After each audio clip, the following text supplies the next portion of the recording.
Howdy, I'm Craig Greaves. I'm a local criminal defense lawyer here in Brazos County, and I've been practicing criminal defense law for 25, 26 years now.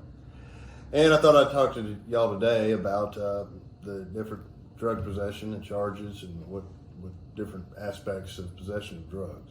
And in Texas, how it's broken down is we have what's called controlled substances. Controlled substances are then broken down in different penalty groups. The penalty groups starts out at penalty group 1, and that's generally your cocaine, your methamphetamine, heroin, your top tier drugs.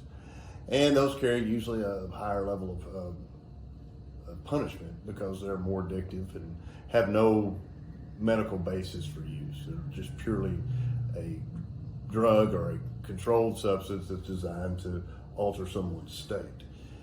And then you fall to penalty group 1A. Now, penalty group 1A is just LSD. That's the only thing in that penalty group. And it's just because it's different units. It's not done by weight. It's done by different units. And so the legislature put that in there. But it's still a felony as well. Any possession of that kind of drug or in penalty group 1 is a felony. Even if it's a minuscule or just what's called residue, it's still a felony. So then you drop down to penalty group 2. And penalty group 2 is generally your drugs that are THC derivatives. You have your wax, you have your vape pens, those kind of things. Adderall's in there, as well as that's pretty much the ones you'll see. But the main thing is on those is like the gummies. THC gummies are, which normally you have marijuana's, unless you possess a good amount of it, it's not a felony. But you have these extracts, the THC extracts, that any THC extract is a felony. And so you have the, like I said, the wax, the gummies, vape, those kind of things from THC, as well as Adderall, and some other drugs in there. Those are penalty group 2. Now you have penalty group 2A. Penalty group 2A is designed, it is just basically fentanyl. That's the only thing in there, just with the new problems with fentanyl and the addiction and deaths that are caused by that. It's been scheduled into its own penalty group. Then you drop down to penalty group 3. Penalty group 3 generally are misdemeanors unless you have a large weight of them. They're like your anabolic steroids, your Valium, Xanax, those kind of things. And generally how this works is the lower you get down or the higher numbers, penalty group numbers, is generally those have a medical purpose. And so those are your abused prescription drugs a lot of times. And then you get down to penalty group 4, which is like Tylenol with codeine, those kind of things that generally have a purpose. And those are misdemeanors. But unless you get into a higher quantity of those.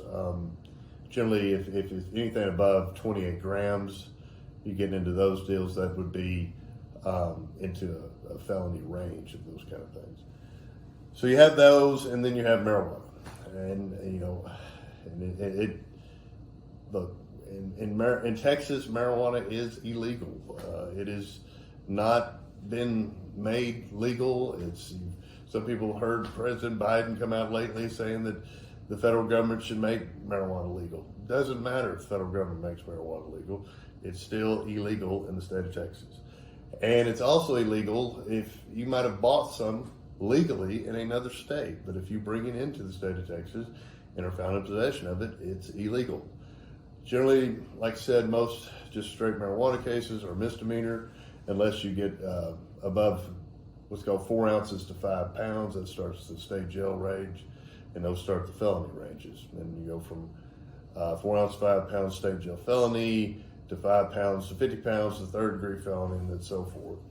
If you get up to first degree felony of those, you'd have to possess a whole lot of marijuana. People talk about, what is possession? Say that I got stopped and I had something in my vehicle. Well, possession is defined by the law as exercising care, custody, or control over an object. Now, generally, if it's in your vehicle and you're going to get tagged with it unless somebody else, a passenger in your vehicle, actually has it on their person or they admit it's theirs. So that's, I've always told people when I go talk to them, different groups, that, look, if somebody's in your vehicle, you need to know what kind of person's in your vehicle, because if an officer goes to pull you over, suddenly those lights start flashing, and your passenger might drop something in between the seats just to get rid of it. And if they don't say anything about it or admit to it after the officer finds it, potentially, you're going to get tagged with it. So always keep kind of an eye out for who you're traveling with. As to the, possession, if you're just merely, the law says merely where the action is, that's not possession. I mean, they have to have something to tie it to you as what's called causal links. And so it's, again, if it's in your vehicle, you're the only person in your vehicle, it's found in there, that's a hard case to argue that it's not yours, unless you find somebody that comes forward and says that, well, they left it there.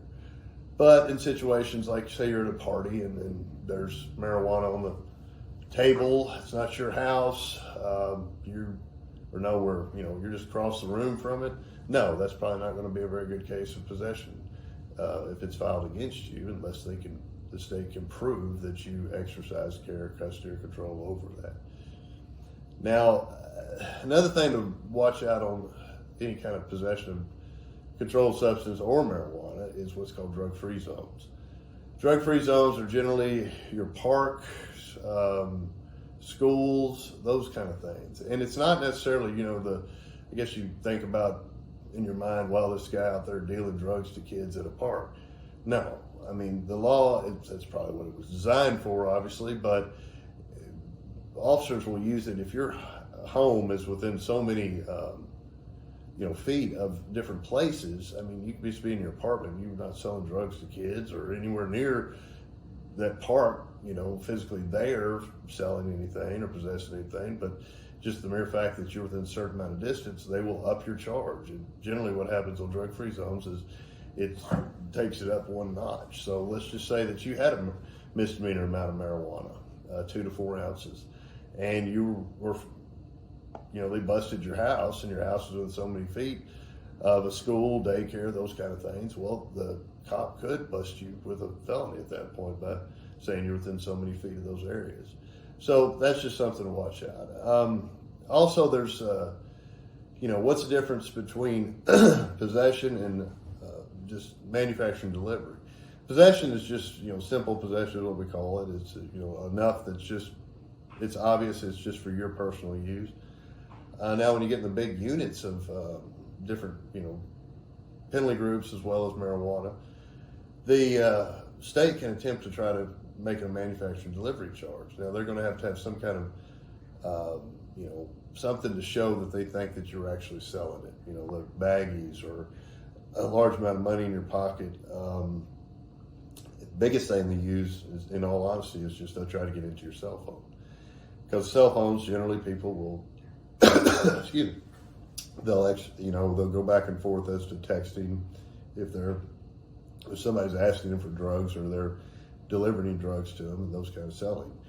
So that's the first thing that the officers go after. So my advice to you is this. I mean, some of these newer Apple iPhones, newer Androids, they have a hard time busting into. So they can take your phone in those kind of situations, but they have to get a warrant for entry of it unless you consent to opening it for them. Do not consent to opening your phone for them. Do not give them a PIN code. Do not anything like that. What happens if you actually have a facial recognition, the law says that they can take that phone and they can hold it up to your face, because that's not you expressed in any kind of thought pattern. It's just your face. So I don't recommend just having facial recognition. If you want to have your phone sealed, have a PIN on it or a passcode, because they cannot force you to give them the passcode. And so what you need to do is if an officer asks you, hey, look, I just want to look in your phone, do not consent to that. Do not give them a passcode, because if they get into the phone and they see that there's those transactions about sales, you're going to get a manufacturing delivery charge. Now, when if you don't give them that information, like I said, they can still attempt to try to get into the phone. And so what they'll do here locally is they'll get a warrant, and then they don't have the technology to get into some of the higher phones, they'll send them off to the Department of Homeland Security and try to get them to crack the phones, which they still have difficulty getting into the newer iPhones, especially. The newer Androids, a little bit of trouble, but the newer iPhones, they don't have that technology.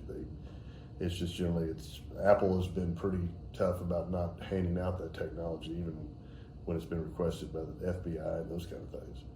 So I would just, again, do not have facial recognition, have a passcode or a PIN on there, and do not allow consent to open the phone if you are concerned about possibly them finding something about you buying or selling drugs. That's about all the time I have here for this.